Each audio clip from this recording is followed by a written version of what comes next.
How can we make our barangays green? Recently, a map of the green spaces in Metro Manila began resurfacing. The map created by B.A. Racoma, a PhD student and a personal acquaintance, shows the sparseness of green spaces in the National Capital Region. I believe there is a short-term, quick-win solution to our lack of green spaces right in our neighborhood. Pocket green parks. What are pocket green parks? What are the advantages of pocket park development for local governments in the Philippines? And how can barangays start pocket parks? Let's talk about it in this episode of Filipino urban planning. To contextualize, I borrow Alison Blake's definition of pocket parks. So, I define pocket green parks as small-scale urban open and green spaces in our neighborhoods that usually measure only a few house lots in size or even smaller. How small is a pocket green park? The National Recreation and Park Association of the United States describes a pocket park as measuring no more than 0.25 acres or 0.10 hectares. The Public Parks, Open and Green Spaces Guidebook published by Assure Incorporated, a Filipino NGO, uses the term small parks to describe parks of less than 0.5 hectares in size. These small parks are smaller than neighborhood parks, which measure up to 1 hectare in size. The Assure Guidebook prescribes that small parks are located 150 to 300 meters away from populations, while neighborhood parks are ideally 400 to 500 meters away from houses. Philippine laws, particularly the Presidential Decree 957 and Batas Pambansa 220, mandate that land areas allocated for parks and playgrounds measure not less than 100 square meters and increase per the number of lots and dwelling units. This minimum allocation already covers 10 pocket parks by the NRPA's definition. Why pocket green parks? Note, this does not eliminate my desire for large-scale parks and open green spaces like Luneta or Quezon City Circle.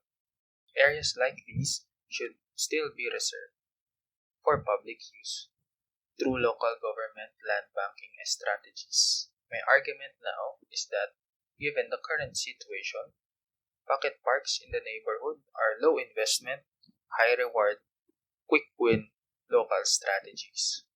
There are 3 advantages of pocket park development. Advantage number 1. Pocket parks weaken the friction of distance. In mobility, we identify one enemy of movement: distance. With all things being equal, the farther away a destination, the less likely our interaction with it. Distance restrains our movement, often referred to as friction of distance. An often cited study of Metro Manila estimates that nearly 35% of destinations are within a 50-minute walk or bicycle trip. Yet, most of these trips are still made using jeepneys and tricycles, owing to the fact that our streets are too hot to walk on. A 2017 study estimated that Metro Manila people are willing to walk up to 500 meters. However, these figures consider work purposes, which can be a higher driving force than going to parks for leisure. Therefore, a lower walking threshold may be considered for leisure activities, especially with the alternative to just stay home. With pocket parks near our homes and activity centers like offices and schools, the more we are likely to use them. With pocket parks, barangays can also satisfy the standard of New York City of having 100% of residents within a 5-minute walking distance of a green space. Advantage number 2. Frequency of exposure to greens. A 2019 study found that just 20 minutes in an urban park can improve life satisfaction. What more a green urban park? A 2019 study in Denmark found that citizens with the least green space near their residences had as much as 55% increased risk of developing psychiatric disorders. With the pressures of the pandemic, working from home, and bills to pay, Filipinos need all ways to decrease the risk of mental health illnesses.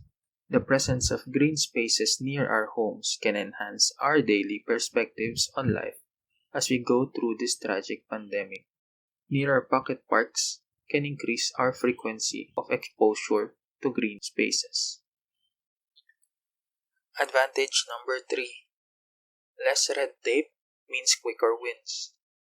Pocket parks and smaller parks can be barangay projects, with only the barangay government involved in planning and implementation. One of the biggest obstacles in open space and green space development is land use conflict, especially with many stakeholders involved. Barangay projects can shift from covered basketball courts to small urban gardens and pocket parks. These pocket green parks can be multi-purpose and cater more age groups than the typical basketball court project. Fewer moving parts typically mean faster approval processes. As a matter of fact, pocket park development all around the world are often initiated by residents through carving out small areas of land for open and green spaces. The barangay can adapt a similar strategy. 3 advantages of pocket green park development: weaker friction of distance, more frequent exposure to greens, and less red tape. Part 2 of this episode tackles how barangays can start pocket green parks. To learn more about pocket green park development, go to EnPTinio.com and search for green parks. Search for the Public Park and Open and Green Spaces Guidebook published by Assure Incorporated. What do you think of this episode? Send me a message at EnPTinio.com. Also, follow me on Facebook, LinkedIn, YouTube, and Spotify.